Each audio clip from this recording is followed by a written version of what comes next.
Welcome to the Economy Magazine. I'm Benjamin Chong Alfares with the news from the global economy. Coming up, as the West and Iran find common ground, tourists return, and solar ambitions in Tunisia are a boon both locally as well as across the Mediterranean.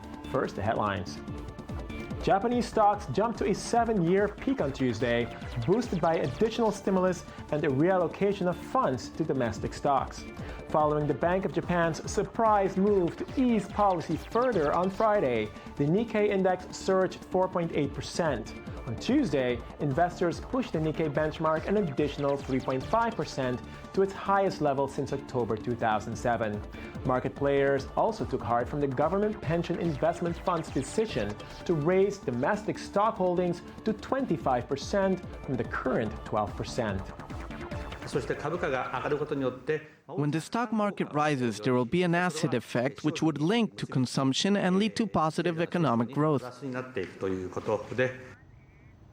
Hyundai and Kia agreed to pay $100 million to settle a U.S. government investigation into overstated fuel efficiency claims. The U.S. Department of Justice said it marked the largest civil penalty ever secured under the 4-decade-old Clean Air Act. In addition to paying the fine, the South Korean car makers had to reduce their fuel ratings by up to 2 miles per gallon for nearly 1.2 million vehicles. The companies also had to forfeit greenhouse gas credits they had wrongly claimed that could be valued at hundreds of millions of dollars. This will send a strong message that cheating is not profitable and that any company that violates the law will be held to account. Venezuelan President Nicolas Maduro announced a 15% increase in the minimum wage to protect Venezuelans from inflation. Maduro said the cumulative raise for 2014, following a 30% hike in May and 10% in January, would compensate for inflation. Venezuela's annualized inflation rate reached 63.4% in August, with consumer prices rising by 3.9% that month. Skyrocketing consumer prices and shortages of nearly a third of basic goods have pushed Maduro's approval rating down to 37%. Critics say Venezuela's endemic inflation problem is evidence of the failure of 15 years of socialist economics under Maduro and his predecessor Hugo Chavez. I've also ordered a raise of all wages for public administration jobs, which will have immediate effect for all workers who work for the public administration. The Justice Department is conducting a criminal investigation of JP Morgan Chase's foreign exchange-related matters. JP Morgan, the largest U.S. bank by assets, said the investigations focus on its foreign exchange trading activities and controls related to those activities. The bank said it could lose as much as $5.9 billion related to litigation in excess of its legal reserves, up $1.3 billion from a previously reported figure. JP Morgan has already paid billions of dollars in penalties to remedy regulatory concerns ranging from trading losses to mortgage abuses ahead of the financial crisis. Israel's social justice movement gained a powerful ally on Monday as President Reuven Rivlin said legislation aimed at cracking down on cartels and monopolies is insufficient. It's clear that the financial services, energy, food, and housing sectors are in need of bold but responsible reform, Rivlin told a conference on economy and society in Haifa. Rivlin added that bold reform had to go beyond the business concentration law and the food law approved by the Knesset. He stressed his concern that earlier reforms might entrench the existing situation more rather than correcting it.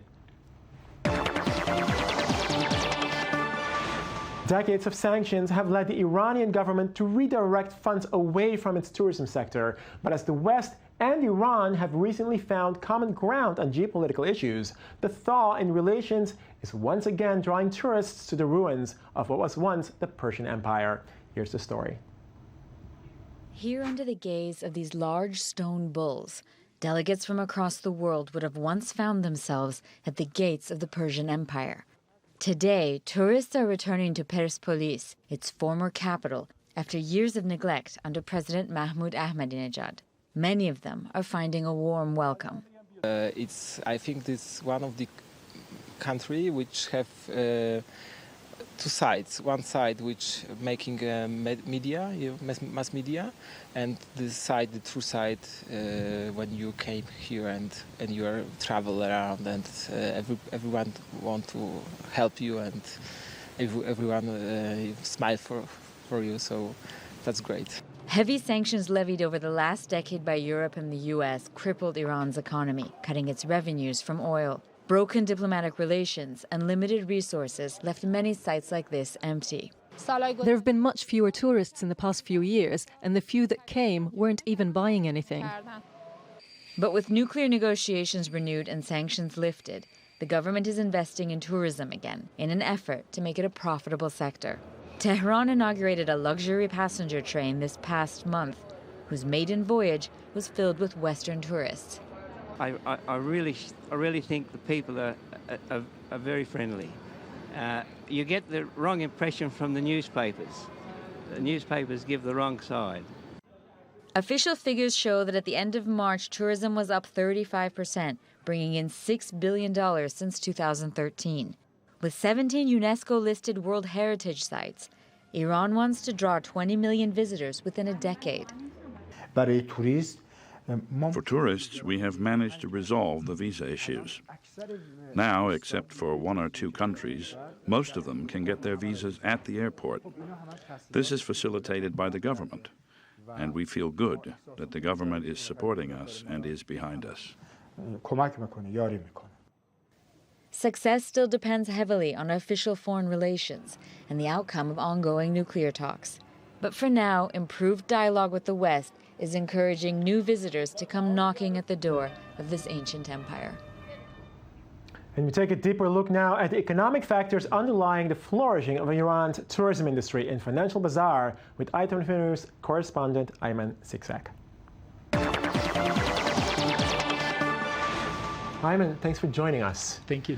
So, just a few months ago, maybe last year, Iran was still viewed as being part of this evil axis, so to speak. How did it become a tourist attraction? Well, luckily for Iran, it has many holy sites in the country. So over 5 million people visited Iran last year. Over half of them came as cultural tourists to visit the holy sites there. And this is a constant attraction. This is not something that's going to change. It's likely to increase over time. These are mainly people from the Middle East, or? Yes, the Middle East and neighboring Asian countries. Mm-hmm. And so Iran actually raked in over $6 billion last year from tourism alone, mainly cultural tourism. Right. And now ranks 8th in the world in cultural tourism. So it's doing pretty well despite the axis of evil image. Is this also, because of a boost of Western tourists going into Iran, or? Well, Iran is certainly trying. They're now trying to make further steps to attract European visitors to Iran. Right. And as you can imagine, not many Europeans are visiting Iran these days for obvious reasons. Mm-hmm. And there's actually a line of a train going from Hungary, from Budapest, that will eventually lead to Tehran. It's still not operational, but it's likely to be a very luxury type of extremely nice 5-star line, which Iran is working on to attract more European tourists and boost its image as a global attraction to people all over the world. It should certainly be interesting to see that.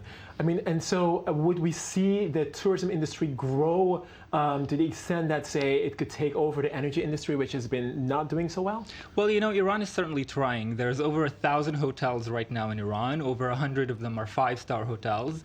They're expecting this number to grow threefold by 2025. And the number we mentioned earlier, 5 million visitors, by 2025, they wanted to increase to 20 million. So Iran will certainly do everything in order to make that happen. And this is all part of what they call the economy of resistance. Right. So following the sanctions on oil and trade with Iran, they're trying to develop other spheres in the economy so as not to be dependent on oil. And tourism is the main thing that they're focusing on these days. Right. And of course, Iran has been suffering some, beyond just the sanctions, because the falling price of oil in the world as well. How is Iran coping with that? Well, absolutely. Iran's revenues fell over 30% last year from oil, and this is its main export, and it's the largest exporter of oil in the world. Mm-hmm. So it's a huge hit for the Iranian economy. But, and they're actually made a few projections recently to what they're expecting to make from oil in the next 5 years. But we have to remember these projections are not very accurate. Right now, they're basing them on around $140 a barrel, but it's likely that by that time, oil will reach $80 a barrel. So as far as oil goes, it doesn't look too optimistic for Iran right now. I think that's why they're hitting hard with tourism. Are there other sectors that they're focusing on the way that they're focusing on the tourism sector? I mean, obviously they have the nuclear energy going as well. Is there anything else that Iran has going for itself? I mean, we see a lot of development politically. Right. What could we expect from Iran? Well, they're actually working on real estate right now pretty heavily, but still, it's in very baby stages right now. It's still beginning to just develop at this point. But tourism for years has been its main sphere of attracting worldwide economy. So I think it's very likely that they will keep pushing with tourism more than anything else. Are there clear indications that there could be a stream in from Europe, considering that there is this stronger developing relationship between Iran and the European Union? I mean, we see a lot of course, European tourists going all over the European continent. Now, Iran is much further away, but I mean, once that train does link Budapest to Iran, to Tehran, I mean, would there be a big stream of tourists going into Iran then? Well, we have to remember that Iran has very complex and sturdy relationships with Russia. Okay. So there's also that factor playing in, and Russia is likely to help it boost that attraction to European tourists. So it looks pretty good for Iran right now with this line, and it will be worldwide news once this line is operational. It's likely that there will be many people interested in traveling. Iran will have to boost security forces, though, to make people feel safer about coming in. Of course, they're ideally situated between Russia and the West on either side. I mean, not actually involved in the conflict, of course, between Russia and the West, but essentially enjoying the relationship on either side, also in terms of tourists flowing in, which is certainly to its benefit. Absolutely. Okay, well, Ayman Siksak, thank you very much for joining us on the Financial Bazaar. I look forward to seeing you again. Sure. Thank you. And while Iran's fossil fuel-based markets sag, a new initiative in Tunisia takes advantage of the North African country's surplus of solar energy. The project offers Tunisians much-needed job opportunities while also allowing European countries to decarbonize their grid. More on this report by Anthony Lesmy and Daniel Roth. Reducing energy dependence on fossil fuels by turning to solar energy. It's the goal of a new project called Tunur, a factory that will begin construction in 2016 in the Tunisian Sahara, which should provide electricity to millions of European homes by 2018. We believe that this is really opening a new energy corridor. This could be the first of many projects, and we could gradually decarbonize the European grid using desert power and using this solar energy with storage from the Sahara Desert and linked to Europe with high voltage DC cables, which are very, very low in their losses. The electricity will be transmitted from the Tunisian coast to a point of interconnection in Italy via an underwater cable. The energy can then be dispatched throughout Europe. About $12.5 million in investment has already been put in by Low Carbon, a renewable energy company, and the solar developer Noor Energy, as well as Tunisian investors. The technology that you can deploy in the desert is baseload renewable power. That means you can actually replace fossil fuel power plants because we can generate 24/7 using solar power. A wide range of mirrors on 10,000 hectares will follow and reflect sunlight onto a boiler atop a central tower. Water or molten salt inside the boiler will be heated to about 550 degrees Celsius through the pump to a steam turbine to produce electricity. The Tunur project should contribute to Tunisia's stability by providing a boost to local business and by fighting against one of the root causes of the successful Tunisian democratic revolution, the lack of jobs. A lot of this equipment can be manufactured by local Tunisian companies, and that will create employment and employment opportunities for the Tunisian youth. And that's one of the problems that the country has had. It's one of the causes of the revolution, is that there isn't enough growth and enough jobs being created, and we hope to be able to contribute to that through our project. Making the sun a source of wealth may soon be the case in Morocco as well, where the first concentrated solar power plant will be set up in 2015 for just under $9 billion. It aims to produce 2 gigawatts of electricity, the same amount as the Tunisian project. It's enough to power 2 million homes, according to the Reuters report, and could reduce the energy dependence of Europe on Gulf countries and Russia.